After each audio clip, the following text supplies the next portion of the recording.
हे तिन्ही देवाचे उगमस्थान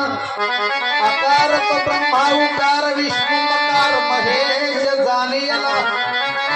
ऐसे तिन्ही देवाचे तुन उत्पन्न तो हा गजानन माय बाप तुकामने आहे ऐसी वेदवाणी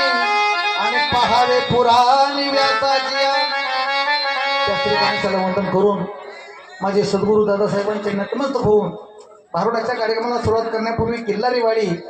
या गावामध्ये या सप्त्यामध्ये शिवनाम सप्त्यामध्ये जी संधी मिळाली आमच्या संभाजीमुळं एवढा लांब येण्याचा प्रसंग आला योग आला त्याबद्दल मंडळाचे आणि संभाजी महाराजचे आभारी आहोत. धन्यवाद धन्यवाद धन्यवाद.